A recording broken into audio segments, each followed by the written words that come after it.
క్రీస్తులో నా ప్రియ సహోదరి సహోదరుడా, నజరేయుడైన యేసుక్రీస్తు నామములో మీ అందరికీ నా శుభాభివందనములు తెలియజేస్తూ ఉన్నాను. మరలా ఈ కార్యక్రమం ద్వారా మిమ్మల్ని చూడడానికి, దేవుని యొక్క వాక్యాన్ని పంచుకోవడానికి దేవుడిచ్చిన కృపను బట్టి నా దేవునికి స్తుతి చెల్లిస్తున్నాను. హల్లెలూయా. ప్రియ సహోదరి సహోదరుడా, ప్రతిరోజు ప్రతి కార్యక్రమంలో మనం ఏదో ఒక అంశాన్ని బట్టి మనం దేవుని యొక్క వాక్యాన్ని మనం చూస్తూ ఉన్నాం. మీరందరూ ఆశీర్వదింపబడుతున్నారు. మీరు అనేకులు మాకు ఫోన్ చేసి మీరు మాట్లాడేటప్పుడు మాకు చాలా సంతోషంగా ఉంటుంది. ప్రియ సహోదరుడా, ఈరోజు కూడా ఒక అమూల్యమైన వాక్యాన్ని మనం చూడబోతున్నాం. మనందరికీ తెలిసిన ఒక వ్యక్తిని గురించి ఈరోజు నేను మీతో కూడా వాక్యాన్ని పంచుకోవాలని ఆశపడుతున్నాను. దయచేసి బైబిల్ గ్రంథంలో మీకు తెలిసిన ఒక వాక్యమే లూకా సువార్త 19వ అధ్యాయంలో నేను మీ కొరకు చదువుతాను. దయచేసి గమనించండి. ఆయన సంచరించుచు యెరికో పట్టణంలో ప్రవేశించి దాని గుండా పోచుండెను. ఇదిగో సుంకపు గుత్తుదారుడను ధనవంతుడైన జక్కయ్య అను పేరు గల ఒకడు యేసు ఎవరో అని చూడగోరెను గాని పొట్టివాడైనందున జనులు గుంపగూడి ఉండి వలన చూడలేకపోయాను అని వాక్యంలో మనం చూస్తున్నాం. నా ప్రియ సహోదరి సహోదరుడా, ఇక్కడ వాక్యంలో మనం గమనించి చూసినప్పుడు యెరికో పట్టణంలో ప్రవేశించి యేసుక్రీస్తు నడిచి వస్తున్నాడన్న విషయం జక్కయ్య అనే ఒక సహోదరుడికి వినబడింది. యేసుక్రీస్తును గూర్చి అక్కడున్న చాలా మంది చెబుతూ ఉన్నారు, యేసుక్రీస్తు ఆయన వ్యాధులను స్వస్థపరిచే దేవుడని, యేసుక్రీస్తు కళ్ళు లేని వారికి చూపించే దేవుడని, యేసుక్రీస్తు సమాధానాన్ని ఇచ్చే దేవుడని, యేసుక్రీస్తు ఒక నీడ పడితేనే అశుద్ధాత్మలు పారిపోతున్నాయని, యేసుక్రీస్తు చేయి చాపిన వెంటనే మరణించిన వారు కూడా లేపబడుతున్నారన్న విషయాన్ని జక్కయ్య అనే ఈ వ్యక్తికి అందరూ చెబుతూ ఉన్నప్పుడు జక్కయ్య హృదయంలో అటువంటి మహా గొప్ప వ్యక్తిని నేను చూడాలని ఆశ ఈ జక్కయ్యలో కలిగింది. అతడు చెప్పిన ఒక ప్రశ్న ఏంటి? యేసు ఎవరో నేను చూడాలి. జక్కయ్యలో ఉన్న ఒక ప్రశ్న ఏంటి? యేసు ఎవరో నేను చూడాలి. ఈ జక్కయ్యకు యేసును చూడాలన్న కోరిక, యేసయ్యను చూడాలన్న ప్రశ్న అతనికి కలుగుతుంది. ఆయన ఎవరో గ్రహించాలి. యేసు ఎవరో చూడాలి అన్న ఒక ప్రశ్నతో యేసయ్యను చూడడానికి ప్రయత్నించాడు. చాలా వేల మంది ప్రజలు యేసయ్యను వెంబడిస్తూ ఉన్నారు. ఇటు అటు చూడలేకపోతున్నాడు. వేల మంది ప్రజలు యేసయ్య ఎవరో తెలియడం లేదు, పొట్టివాడుగా ఉన్నాడు, యేసయ్యను చూడలేకపోతున్నాడు. కానీ అతనిలో ఉన్న దాహం, అతనిలో ఉన్న కోరిక పరిగెడుతూ ఉన్నాడు. యేసయ్య మార్గాన వస్తాడు, ఖచ్చితంగా ఆయన చూడాలని చెప్పి కొంత దూరం పరిగెడుతూ ఉన్నాడు. ఆ మార్గంలో ఒక మేడి అత్తి చెట్టు ఒకటి ఉంది. ఆ అత్తి చెట్టు పైకెక్కేశాడు, ఎక్కి కూర్చున్నాడు. కూర్చొని ఆ జన సమూహం దగ్గరికి వస్తూ ఉన్నప్పుడు యేసు ఎవరో చూడాలి, యేసు ఎవరో చూడాలి అని ప్రశ్నతో అక్కడే ఎదురు చూస్తూ ఉన్న జక్కయ్య. నా ప్రియ సహోదరుడా, సహోదరి, ఈ యొక్క వ్యక్తి యొక్క హృదయాన్ని ఎరిగిన యేసుక్రీస్తు ఆ మార్గంలో వస్తూ ఉన్న సమయంలో జక్కయ్య దాగుకొని చూస్తున్న ఆ మేడి చెట్ల దగ్గరకు వచ్చి యేసుక్రీస్తు నిలవబడి జక్కయ్యని చూశాడు. చూసి, జక్కయ్య, నీవు చూడాలనుకుంటున్నావే, నీవు ఎవరో అనుకుంటున్నావే, ఆ యేసు నేనే అని చెప్పి యేసయ్య జక్కయ్య పేరు పెట్టి పిలిచి, దిగిరా, నేను నీ ఇంటికి రావాలంటున్నాను అని చెప్పిన వెంటనే జక్కయ్య హృదయంలో చాలా సంతోషం, జక్కయ్య హృదయంలో చెప్పలేనంత ఆనందం. నా ప్రియ సహోదరి, సహోదరుడా, జక్కయ్య హృదయంలో ఉన్న కోరిక ఏంటి? జక్కయ్య హృదయంలో ఉన్న ప్రశ్న ఏంటి? వాక్యం తేటగా చెప్పబడుతూ ఉంది. యేసుక్రీస్తు ఎవరో నేను చూడాలి, యేసుక్రీస్తు ఎవరో నేను చూడాలి. ప్రతి ఒక్కరు చెబుతూ ఉన్నారు ఆయన స్వస్థపరచు దేవుడని. ఆయన ఎవరో నేను చూడాలి. ప్రతి ఒక్కరు చెబుతూ ఉన్నాడు ఆయన కన్నీరు తుడిచే దేవుడని. ఆయన ఎవరో నేను చూడాలి. ప్రతి ఒక్కరు చెబుతూ ఉన్నాడు ఆయన బాధలను తొలగించే దేవుడని. ఆయన ఎవరో నేను చూడాలి. ప్రతి ఒక్కరు అంటూ ఉన్నారు ఆయన బెత్లెహేంలో పుట్టిన దేవుడని. ఆయన ఎవరో నేను చూడాలి. పాపులను రక్షించడానికి క్రీస్తు ఈ లోకానికి వచ్చాడని చెప్పి అందరూ చెబుతున్నారే, ఆ యేసు ఎవరో నేను చూడాలి, నేను చూడాలి. లోకానికి వచ్చిన మహిమ కలిగిన దేవుడు అంటున్నారే, ఆ యేసు ఎవరో నేను చూడాలి. ఈ ప్రశ్నతో ఉన్న జక్కయ్య దగ్గర ఈ ప్రశ్నకు జవాబునివ్వడానికి యేసుక్రీస్తు మేడి చెట్టు దగ్గరకు వచ్చిన వెంటనే జక్కయ్యతో అంటున్నాడు, జక్కయ్య, నీవు చూడాలనుకుంటున్న యేసును నేనే, దిగిరా అంటున్నాడు, దిగిరా అంటున్నాడు. వెంటనే జక్కయ్య హృదయంలో సంతోషం. నేను చూడాలనుకుంటున్న యేసును చూస్తూ ఉన్నాను, అంతేకాదు ఆ యేసు నన్ను ప్రేమించాడు, ఆ యేసు నా పేరు పెట్టి పిలిచాడు, ఆ యేసు నా ఇంటికి రావాలనుకుంటున్నాడని చెప్పి చాలా సంతోషంగా వెళ్తూ ఉన్నాడు. తన ఇంటికి యేసయ్యను తీసుకువెళ్ళడానికి వెళ్తూ ఉన్నాడు. బాగా గమనించండి నా ప్రియ సహోదరుడా, ముందు యేసుక్రీస్తు వెళ్తూ ఉన్నాడు, వెనకాల జక్కయ్య వస్తూ ఉన్నాడు. దాని వెనకాల వేల మంది ప్రజలు వస్తూ ఉన్నారు. ప్రజలంతా అంటూ ఉన్నారు, పాపి అయిన ఈ జక్కయ్య ఇంటికి యేసయ్య వెళ్ళడానికి కారణం ఏంటి? కారణం ఏంటి? జక్కయ్య ఇంటికి ఎందుకు యేసుక్రీస్తు వెళ్ళాలి? జక్కయ్య ఇంటికి ఎందుకు యేసుక్రీస్తు వెళ్ళాలి? ఇతడు పాపి అని యేసయ్యకు తెలియదా అని చెప్పి అందరూ అంటూ ఉన్నారు. ఈ మాటని జక్కయ్య విన్నాడు, యేసు ప్రభు విన్నాడు. బాగా గమనించాలి.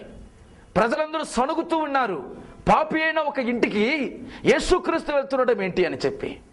ప్రజలందరూ సణుగుకుంటూ ఉన్న ఆ సమయంలో ఈ మాటని జక్కయ్య వింటూ ఉన్నాడు, యేసుక్రీస్తు వింటున్నాడు. యేసుక్రీస్తు నిలిచాడా? లేదు. ఆయన పాటికాడికి వెళ్తూనే ఉన్నాడు. కానీ ఈ మాటలు విన్న వెంటనే జక్కయ్య నిలిచాడండి. హల్లెలూయా. నా ప్రియ సహోదరి, సహోదరుడా, జక్కయ్య నిలవడానికి కారణం ఏంటో తెలుసా? యేసుక్రీస్తు ఎవరో చూడాలని ఆశకున్న జక్కయ్యను, యేసు ఎవరో చూడాలన్న కోరికతో ఉన్న జక్కయ్యను యేసుక్రీస్తు మేడి చెట్ట దగ్గరకు వచ్చి జక్కయ్య కోసం నిలిచాడు. మొట్టమొదటిగా జక్కయ్య కోసం యేసయ్య నిలిచాడు. జక్కయ్య, దిగిరా, నేను నీ ఇంటికి వస్తున్నానని చెప్పి ప్రేమతో ఆహ్వానించాడు. కానీ ఇక్కడ మనం చూస్తూ ఉన్నాము, ప్రజలంతా సణుగుతున్న ఈ సమయంలో జక్కయ్య నిలబడ్డాడు, యేసయ్య వెళ్తున్నాడు. హల్లెలూయా. నా ప్రియ సహోదరి, సహోదరుడా, విచిత్రం ఏంటో తెలుసా? జక్కయ్య కోసం యేసయ్య నిలిచాడు, ఇక్కడ యేసయ్య కోసం జక్కయ్య నిలుస్తున్నాడు. ఆమేన్. హల్లెలూయా.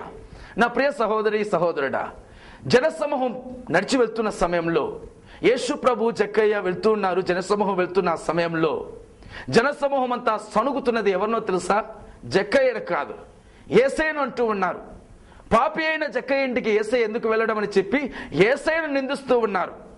యేసయ్య ప్రవక్తే కదా, ఇతడు పాపి అని యేసయ్యకు తెలియదా? ఎందుకు అతని ఇంటికి వెళ్ళాలని చెప్పి అందరూ నిందించేది ఎవరిని? యేసయ్యని నిందిస్తూ ఉన్నారు. కానీ యేసయ్య పట్టించుకున్నాడా? ఏమి పట్టించుకోలేదు. ఆయన పాటికి వెళ్తూనే ఉన్నాడు. కానీ ఇప్పుడు ఎవరు నిలిచారో తెలుసా? జక్కయ్య నిలిచాడు. ఎందుకో తెలుసా? నా కోసం యేసుక్రీస్తు నా కోసం నిలబడి నా పేరు పెట్టి పిలిచి నన్ను ప్రేమించే దేవుడిగా నా ఇంటికి రావాలని ఆశపడిన నా యేసయ్య నా కోసం నిలిచాడు. కానీ అదే యేసుక్రీస్తు నా ఇంటికి వస్తూ ఉన్నప్పుడు ప్రజలందరూ నన్ను బట్టి, నా క్రియలు బట్టి, నా కార్యాలు బట్టి నా యేసయ్యను నిందించడం తగదు. నా యేసయ్యను ఘోరంగా విమర్శించడం తగదు.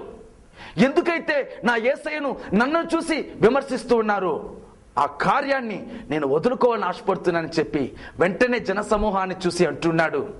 ఏ జనసమూహం అయితే నన్ను పాపి అని చెప్పి అంటున్నారు, ఏ జనసమూహం అయితే నా పాపాన్ని చూసి నా యేసుక్రీస్తు వస్తున్నది, నా ఇంటికి వస్తున్నది చూసి యేసయ్యను హేళనగా మాట్లాడుతున్నారు, ఆ యేసయ్య కోసం నేను ఏదైనా చేయడానికి సిద్ధంగా ఉన్నానని చెప్పి అతను చెప్తున్న కార్యం ఏంటో తెలుసా?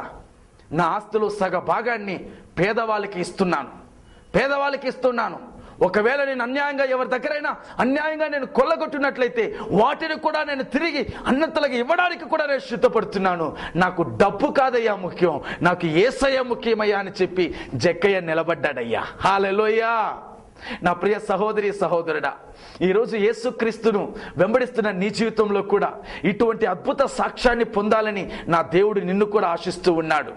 యేసు ఎవరో అని చూడాలని ప్రశ్న వేసి ఉన్న జక్కయ్య హృదయంని ఎరిగిన యేసుక్రీస్తు, అతని హృదయంలో ఉన్న ప్రశ్నను ఎరిగిన దేవుడు యేసయ్య తన్ను తాను నిరూపించి నేను ప్రేమ కలిగిన దేవుడని చెప్పి జక్కయ్యకు చూపించి నిరూపించాడు. అదే దేవుడు ఈరోజు నీతో కూడా మాట్లాడుతూ ఉన్నాడు. నా ప్రియ సహోదరుడా, యేసయ్యను వెంబడిస్తున్న నీ జీవితంలో నీవు ఏ విధంగా వెంబడిస్తున్నావో నాకు తెలియదు. ఒక పక్క యేసు అనే ఒక మహిమ కలిగిన యేసును వెంబడిస్తున్న నీలో ఉన్న క్రియలు ఒక ప్రక్క ఆలోచన చేసుకోనక నీ పాటికి నీ వెళ్తున్నావో నాకు తెలియదు. కానీ యేసయ్య ఈరోజు నీతో మాట్లాడుతూ ఉన్నాడు.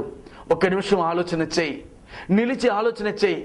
ఈరోజు ప్రజలంతా నన్ను నిందిస్తూ యేసయ్యను నిందించడానికి కారణం ఏంటి?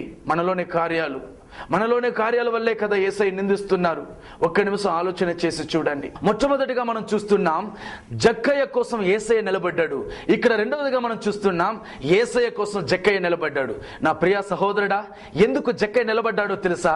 నా నిమిత్తం నా యేసయ్యకు చెడ్డ పేరు రాకూడదని చెప్పి తన్ను తాను పరీక్షించి, తన క్రియలను పరీక్షించి యేసయ్యకు నా నిమిత్తం చెడ్డ పేరు రాకూడదని చెప్పి ధైర్యంగా నిలబడుతున్నదే మనం చూస్తున్నాం. ప్రియ సహోదరుడా, ఈరోజు యేసయ్యను వెంబడిస్తున్న మన జీవితంలో ఎన్నో కార్యాలు, ఎంతో మంది జీవితాల్లో మనం ఆలోచన చేసి చూడండి. ఒక ప్రక్క దేవుని ఆరాధిస్తూ ఉన్నాం, ఒక ప్రక్క దేవుని వెంబడిస్తున్నామని చెప్పి ఎంతో మంది క్రైస్తవులు భక్తిగా ఉన్నట్లు నటిస్తూ ఉన్నారే కానీ వారి జీవితంలో వారికి దేవునికి సంబంధం లేని జీవితాన్ని జీవిస్తున్నది మనం చూస్తున్నాం. సహోదరుడా, ఒక్క నిమిషం ఆలోచన చేసి చూడు. ఈ రోజు క్రైస్తవ జీవితం అనేదే యేసుక్రీస్తును వెంబడించే జీవితం. యేసును వెంబడించే మన జీవితంలో ఈ రోజు మన చుట్టూ అనేక వేళ్ల కళ్ళు మనల్ని చూస్తున్నది అని చెప్పి మనం గ్రహించడం లేదు. మన పాటికి తల వంచుకొని వెళ్ళిపోతూనే ఉన్నాం. మనల్ని చూసి ఏమంటున్నారు అన్నది ఎవరు పరీక్షించడం లేదు. ఒక్క రోజైనా సరే మనల్ని మనం పరీక్షించి చేసి చుట్టుపక్కల వాళ్ళు మనల్ని గురించి ఏమనుకుంటున్నారు అని ప్రశ్నించి చూడండి. మనల్ని గురించి ఏమనుకుంటున్నారు మనకే ఒక ప్రశ్న వేసి చూడండి. మనకే అర్థమవుతుంది మనం చేసే కార్యాలేంటి. మనల్ని మనం పరీక్షించి చూసినప్పుడు మనకే అర్థమవుతుంది. ప్రియ సహోదరుడా, జక్కయ్య చేసిన కార్యం ఏంటో తెలుసా? తన క్రియలను దేవుని ఎదుట ఒప్పుకుంటున్నాడు, తన కార్యాలను దేవుని ఎదుట ఒప్పుకుంటున్నాడు. నేను ఒక పాపిగా ఉన్నందువల్ల నా దేవునికి చెడు పేరు వస్తుందని చెప్పి ఆ పాపము నుంచి, ఆ పాప క్రియల నుంచి ఒక విముక్తి కలగాలని చెప్పి తన్ను తాను దేవునికి సమర్పించుకుంటున్నదే మనం చూస్తున్నాం. ప్రియ సహోదరుడా, జరిగిన ఒక సంభవాన్ని మీకు చెప్పాలని ఆశపడుతున్నాను. ఒకరోజు నేను ఇంటి దగ్గర ఉన్నప్పుడు అకస్మాత్తుగా ఒక భయంకరమైన శబ్దం, ఒకరిని కొట్టినట్లు, వేదనకరమైన దెబ్బలతో కొట్టినట్లు శబ్దం వస్తున్నది. వెంటనే నా యొక్క చెవుల్లో వినబడిన వెంటనే బయటకు వచ్చి చూశాను. ఏంటి జరుగుతున్నది చెప్పి బయట వచ్చి చూసినప్పుడు ఒక సహోదరిని ఒక వ్యక్తి భయంకరంగా ఒక పెద్ద కర్రతో కొట్టుతున్నదే చూశాను. వెంటనే చూస్తే ఆ సహోదరుడికి ఏ సంబంధం లేదు. భర్త అంటే భర్త కూడా కాదు, సహోదరుడు అంటే సహోదరుడు కాదు, రక్త సంబంధి అంటే రక్త సంబంధి కాదు. కానీ ఎందుకు కొడుతున్నాడు అంటే ఇది వేరే సంభవం. వెంటనే ఆ సహోదరుని పంపించేసి ఆ యొక్క ఇంటి స్థలం నుంచి గెంటేసి ఊరు వాళ్ళంతా కలిసి వాళ్ళని పంపించేశారు. జరిగిన కార్యం ఏంటో తెలుసా? సహోదరికి భర్త ఉన్నాడు, పిల్లలున్నారు. ఈ సహోదరుడికి భార్య ఉంది, పిల్లలున్నారు. కానీ ఈ సహోదరుడు ఈ సహోదరి ఎందుకు కొట్టాలి అంటే కారణం ఏంటో తెలుసా? అక్రమ సంబంధం. ఈ అక్రమ సంబంధం అనే ఈ పాపం వల్ల ఈరోజు పరాయి వ్యక్తి దగ్గర భయంకరంగా కొట్టబడుతున్నదే చూశాను. వేదనకరమైన సంభవాన్ని చూశాను. ఇంకొక వేదనకరమైన కార్యం నా హృదయాన్ని చాలా బాధ వేసింది. ఆ సహోదరి ఎవరో తెలుసా? ఒక భక్తి కలిగిన ఒక క్రైస్తవరాలు. ఆ సహోదరి యొక్క జీవితాన్ని నేను పరీక్షించినప్పుడు ఆ సహోదరి ప్రతి ఆదివారం ప్రతి ఉపవాస ప్రార్థనలకు తెల్లటి వస్త్రాలు ధరించుకొని దేవునికి భయభక్తిగా ఉన్నట్లు తన బైబిల్ను సంకలో పెట్టుకొని భయభక్తిగా వెళుతుంటే చూస్తూ వచ్చాను. ఆ సహోదరి ఎప్పుడు చూసినా తల వంచిందే, తిరిగి లేపనే లేపదు. ఇంటి దగ్గర నుంచి తన సంఘానికి వెళ్ళేంత వరకు, ఆలయం వరకు తలను లేపనే లేపదు. అటువంటి భక్తురాలుగా ఉన్న ఈ సహోదరియే అక్రమ సంబంధమైన ఈ కార్యాలు. ఆశ్చర్యమైపోయింది నాకు.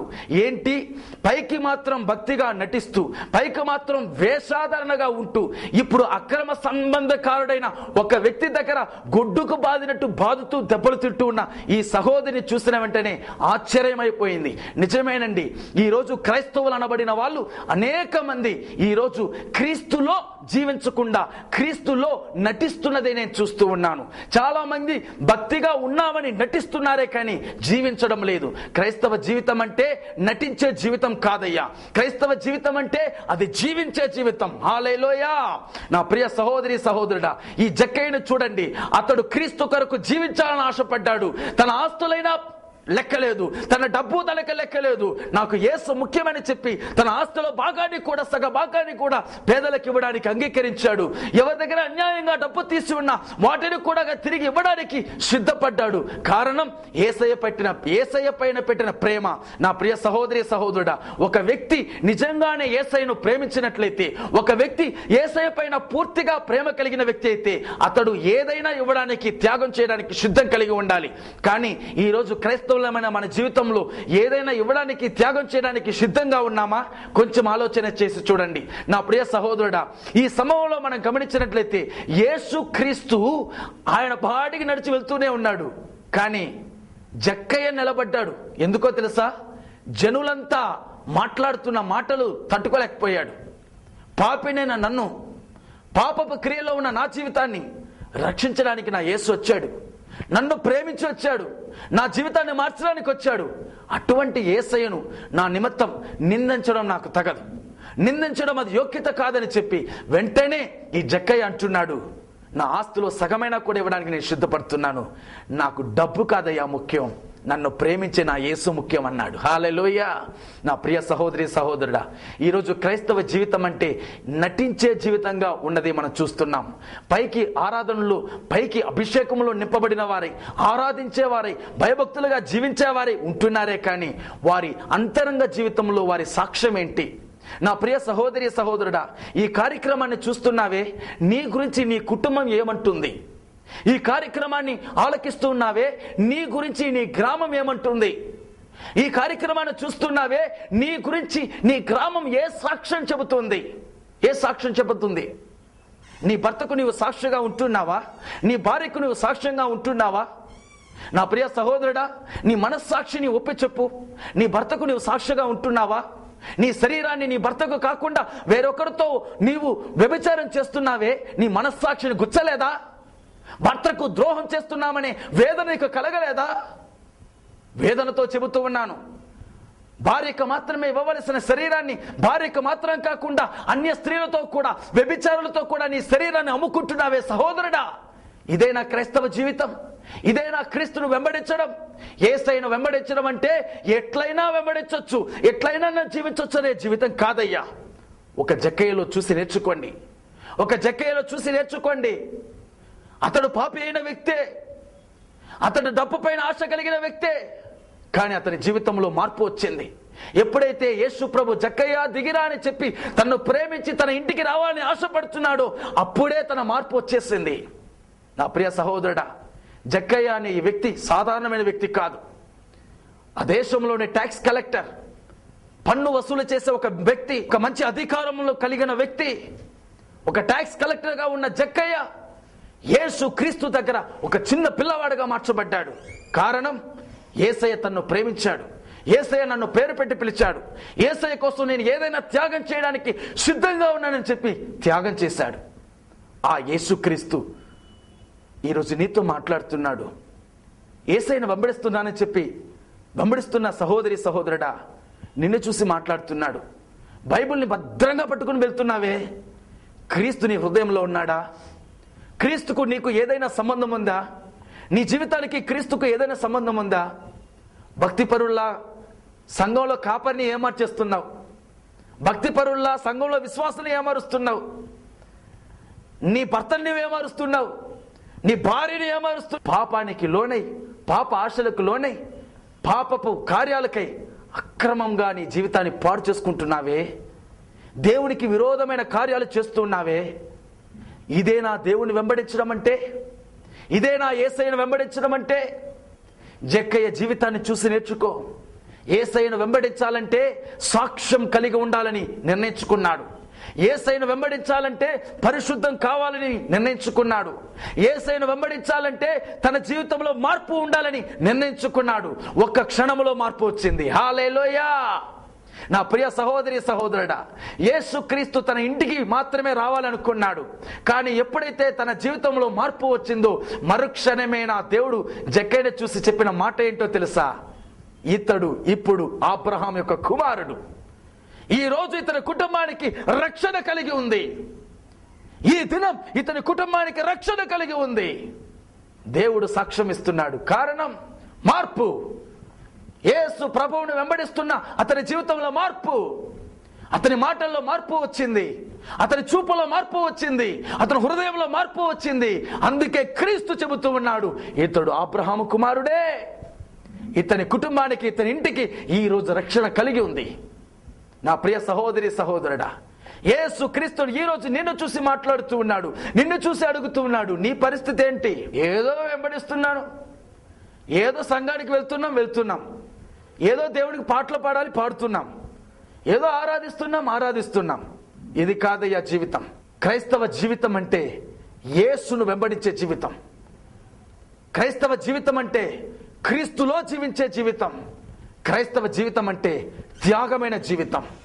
క్రైస్తవ జీవితం అంటే మాటల్లో కాదు. క్రైస్తవ జీవితం అంటే నీ క్రియల్లో ఉండాలి మార్పు. క్రైస్తవ జీవితం అంటే నీ ఆలోచనలో ఉండాలి మార్పు. క్రైస్తవ జీవితం అంటే నీ హృదయంలో ఉండాలి మార్పు. ఆ హృదయంలో మార్పు కోరుతున్నాడు నా యేసు. నా యేసు నీ హృదయంలో మార్పు కోరుకుంటున్నాడు. నా ప్రియ సహోదరి సహోదరుడా, ఎంతో గొప్ప ఆశ్చర్యం. జక్కయ్య యేసయ్యను చూడాలని కోరుకున్నాడు. కానీ జన సమూహంలో యేసును చూడలేక మేడి చెట్టు ఎక్కి కాసుకొని యేసయ్యను చూడాలని చూస్తున్నాడు. కానీ నా యేసుక్రీస్తు నన్ను చూడాలన్న ఆశతో ఒక వ్యక్తి మేడి చెట్టు ఎక్కి, నాపై దాహంతో ఉన్న వ్యక్తి ఆ జక్కయ్యను నేను ప్రేమిస్తున్నానని చెప్పి త్వరగా మేడి చెట్టు దగ్గరకు వచ్చి జక్కయ్య కోసం నిలిచాడు. ఒక పాపి అయిన వ్యక్తి కోసం యేసయ్య నిలిచాడు. ఎందుకో తెలుసా? అతన్ని రక్షించడానికి. ఎందుకో తెలుసా? అతను మార్పు తీసుకురావడానికి. ఎందుకో తెలుసా? అతని జీవితాన్ని మార్చడానికి. జరిగిన కార్యం ఏంటో తెలుసా? యేసయ్య జక్కయ్య కోసం నిలిచాడు. కానీ యేసయ్య కోసం జక్కయ్య నిలుస్తున్నది మనం చూస్తున్నాం. ప్రియ సహోదరుడా, ఈరోజు క్రీస్తు కోసం నువ్వు నిలబడతావా? క్రీస్తు కోసం నిలబడతావా? నేను ఏ విధంగా అయినా నువ్వు జీవించవచ్చని చెప్పి పరిగెడుతున్నావా? పాపానికి పరిగెడుతున్నావా? ఈరోజు ప్రభు నీతో మాట్లాడుతూ ఉన్నాడు. యేసు కోసం నిలిచే జీవితం నీలో ఉందా? యేసయ్య కోసం నిలిచే జీవితం నీలో ఉందా? యేసయ్య ఈ రోజు నిన్ను ప్రశ్నిస్తూ ఉన్నాడు. యేసయ్య కోసం జీవించే జీవితం నీకుందా? సమర్పించు, నీ హృదయాన్ని సమర్పించు. ఈ కార్యక్రమం ద్వారా దేవునితో మాట్లాడుతున్నాడు. నీకోసం ఇప్పుడు ప్రార్థన చేయబోతున్నాను. యేసును వెంబడిస్తున్న నేను, నా జీవితం ఏ విధంగా ఉందని చెప్పి నీ మనస్సాక్షిని ప్రశ్నించు. నీకు నీవే ప్రశ్న వేసుకో.